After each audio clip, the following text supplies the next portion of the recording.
பார்ட்டியில் கௌதம் நல்லா குடிச்சிருந்தான். அவன் கையில் மாட்டிக்காமல் இருக்க காயத்ரி நைட்டி எடுத்துகிட்டு குளிக்க போனான். இரு காயத்ரி, நானும் வரேன். 1 நிமிஷம் இரு காயத்ரி, நானும் வந்துடுறேன்.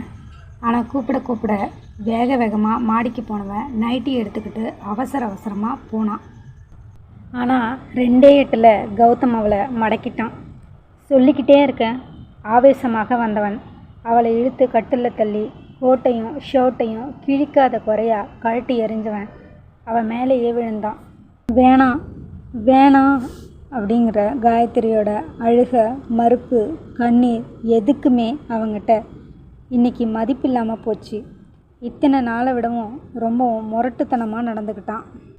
வெறி அடங்கினதும் அவளை விட்டு பிரிஞ்சவன் ஒரு பாக்கெட் சிகரெட் எடுத்துக்கிட்டு ஆஃபீஸ் ரூமுக்கு போயிட்டான். காயத்ரி ரூமுக்கு குளிக்க போனான்.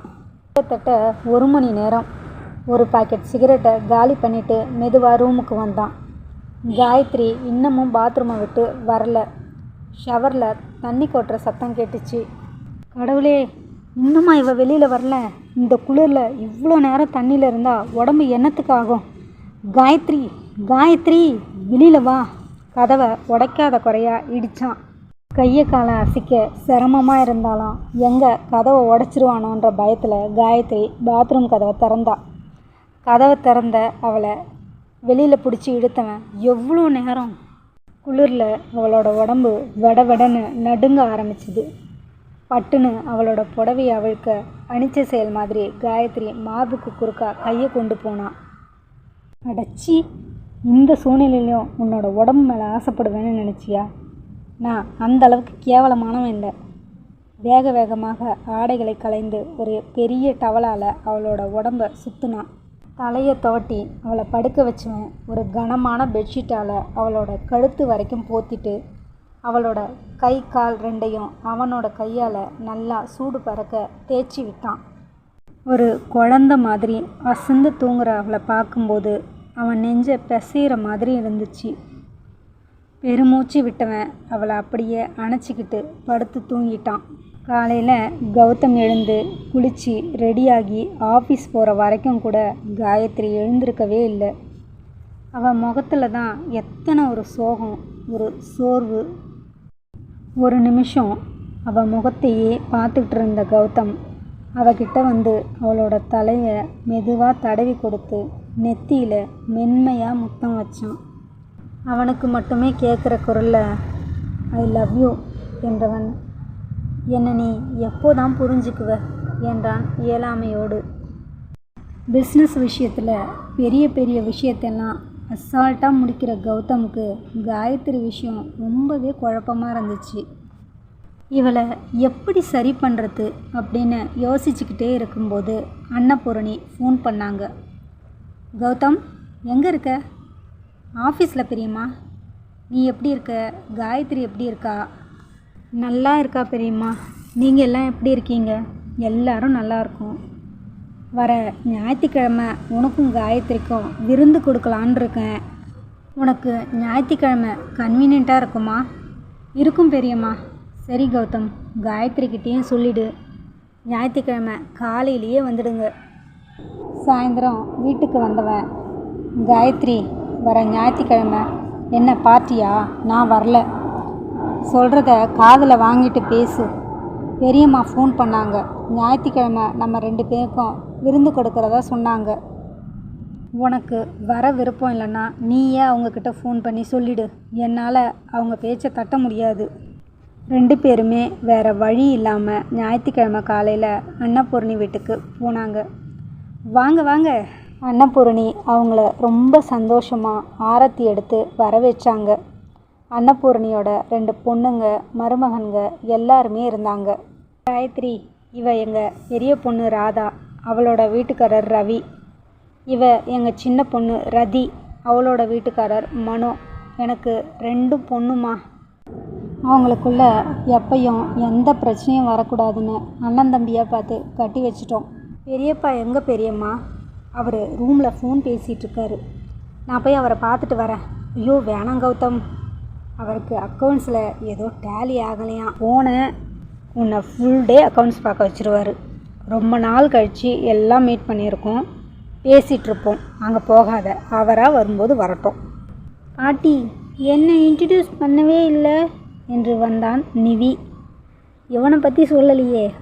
இவன் தான் இந்த வீட்டுக்கு எல்லாமே. பேர் நிவேதன், செல்லம்மா நிவின்னு கூப்பிடுவோம். ராதாவோட பையன். இவங்க யார் என்றான் நிவி. அத்தை என்றாள் ராதா. அத்தை, என்னை தூக்கு என்று கையை மேலே தூக்கினான் நிவி. குண்டு குண்டு கன்னத்தோடு கொழு கொழு என்று இருக்கும் நிவேதனை பார்க்க பார்க்க காயத்ரிக்கு அவ்வளவு ஆசையாக இருந்தது. நிவியை தூக்கி ஆசையாக கன்னத்தில் முத்தம் வைத்தாள். நிவியும் காயத்ரி கன்னத்தில் முத்தம் கொடுத்தான். உடனே 2 பேரும் சிரித்தாங்க. மாறி மாறி இப்படியே பண்ணிக்கிட்டு இருந்தாங்க. என்னன்னா, அன்னைக்கு குழந்தைங்கன்னா ரொம்ப பிடிக்கும் போல இருக்கே, சீக்கிரம் ஏற்பாடு பண்ணுறது தானே என்றாள் ரதி. ஐயோ மச்சான், அவசரப்பட்டுடாதீங்க என்றாள் மனோ. ஏன் என்றான் கௌதம். லேசாக மேடாக இருந்த ரதியின் வயிற்றை காமிச்சு, என்ன பாடா படுத்துறா, பக்கத்தில் கூட நெருங்க விடுறதில்லை. கல்யாணமாகி ஒரு 2 வருஷம் சந்தோஷமாக இருக்கலாம்னு நினச்சேன். 6 மாதத்துக்குள்ளே கன்சீவ் ஆகிட்டான். இப்போ 4 மாதம். என்ன குழந்த பிறந்து அது வளர்ந்து எப்படியும் 1.5 வருஷம் ஆகிடும். கிட்ட போனாலே குழந்தைன்னு பயமுறுத்துறா. அதுக்கு தான் சொல்கிறேன், 2 வருஷம் சந்தோஷமாக இருந்துட்டு அதுக்கப்புறம் குழந்தை பெற்றுக்குங்க. நீ இதுக்கு சொல்கிற? நிவிக்கு 2.5 வயசாகிடுச்சு. ஸ்கூலுக்கு போகிறதுக்குள்ளே அடுத்து குழந்தை பெற்றுக்கலான்னு சொன்னால் இவ எங்கே கேட்குறா என்றான் ரவி. அப்போது நீங்கள் யாருமே எனக்கு தம்பி பாப்பா பெற்று தர மாட்டீங்களா? சரி, நான் பாட்டியை போய் கேட்குறேன் என்று காயத்ரியின் இடுப்பிலிருந்து இறங்கி ஓடினான் நிவி. டேய் டேய் என்று ராதா கத்திக்கொண்டிருக்க நேராக பாட்டிக்கிட்ட போயிட்டான் நிவி. நிவி சொன்னதை கேட்டு ரதி சிரிக்க அவளுக்கு இருமல் வந்து பொறையேறிடுச்சு. அதை பார்த்து வேகமாக ஓடி வந்த மனோ, ஏய் பொறுமையா, வயிற்றில் குழந்தைய வச்சுக்கிட்டு ஏன் இப்படி சிரிக்கிற என்று வாஞ்சையாக அவள் தலையில் மெதுவாக தட்டினான். அதுக்குள்ளே அன்னபூரணி வந்து டிஃபன் ரெடி ஆகிடுச்சு, எல்லாரும் சாப்பிடலாம் வாங்க. டைனிங் ஹாலில் ஒரே சிரிப்பும் கொண்டாட்டமாக இருந்துச்சு. அது வரைக்கும் கூட அன்னபூரணியோட வீட்டுக்காரர் வரல. சாப்பிட்டு முடிச்சு கௌதம், இருங்க பெரியம்மா, நான் போய் பெரியப்பாவை பார்த்துட்டு வரேன். வா வா கௌதம், நானே உன்னை பார்க்க அங்கே வரலாம்னு நினச்சேன். என்ன ஆச்சு? இந்த அக்கௌண்ட்ஸ் டேலி ஆகலப்பா. கொடுங்க, நான் பார்க்குறேன்.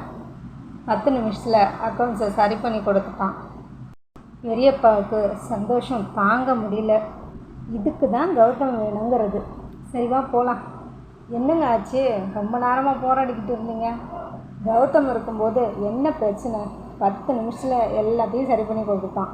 அதுக்கப்புறம் கார்ட்ஸ் நிவியோட பேச்சுங்க டே ஃபுல்லாக காயத்ரிக்கு ரொம்ப ஜாலியாகவும் சந்தோஷமாகவும் போச்சு. ராகுகாலம் முடிஞ்சு 2 பேரும் வீட்டுக்கு கிளம்புனாங்க. ஏன் கௌதம், இருந்து போகலாம் இல்லை? இல்லை பெரியம்மா, நாளைக்கு ஆஃபீஸ் போகணும். இருந்து தான் போயேன்டா என்றாள் ராதா. இருந்து போனா என்றாள் ரதி. நான் இன்னொரு நாள் நிச்சயம் வரேன். முதல்ல நீங்கள்லாம் ஒரு நாள் வீட்டுக்கு வாங்க. அண்ணியோட சீமந்தத்துக்கு வரும். 3 பேரும் கையில் 3 தட்டு வச்சுருந்தாங்க. அன்னபூரணி வெள்ளி தட்டில் பட்டுப்புடவை, கௌதமுக்கு ட்ரெஸ், அதோட வெத்தலை பாக்கு, பூ, பழம் எல்லாம் வச்சு அதில் 5 பவுன் செயின் வச்சுருந்தாங்க. இந்த செயினை காயத்ரி கழுத்தில் போட்டு விடு என்றாலும் அன்னபூரணி. ராதா வளையலும் ரதி பிரேஸ்லெட்டும் அவங்க பங்குக்கு வச்சுருந்தாங்க. ராதா, இந்த வளையலை ரதி கையில் போட்டு விடுடா. அண்ணி, இந்த பிரேஸ்லெட்டில் அண்ணா கையில் போடுங்க. காயத்ரிக்கு கூச்சமாக இருந்தது. ஐயோ, இதெல்லாம் எனக்கு வேணாம் என்றாள். காயத்ரி, இதெல்லாம் ஒரு சம்பிரதாயம், வேணான்னு சொல்லக்கூடாது, போட்டுக்கோ. இவ்வளவு செய்கிறவங்களுக்கு பதிலுக்கு என்ன செய்யறதுன்னு தெரியாமல் காயத்ரி முழிக்க, 1 நிமிஷம் பெரியம்மா. கௌதம் கையில் எல்லாருக்கும் ட்ரெஸ், ராதாவுக்கும் ரதிக்கும் ஒரே மாதிரியாக செயின், நெவிக்குட்டிக்கு தனியாக ஒரு செயின்னு எல்லாம் இருந்துச்சு. கௌதம் காயத்ரி 2 பேரும் பதிலுக்கு அதை வச்சு கொடுத்தாங்க. செயின் சூப்பர்ண்ணா, எல்லாருமே செயின் நல்லா இருக்குன்னு சொன்னாங்க. நிவி கழுத்தில் போடு என்று காயத்ரி கையில் கொடுத்தான்.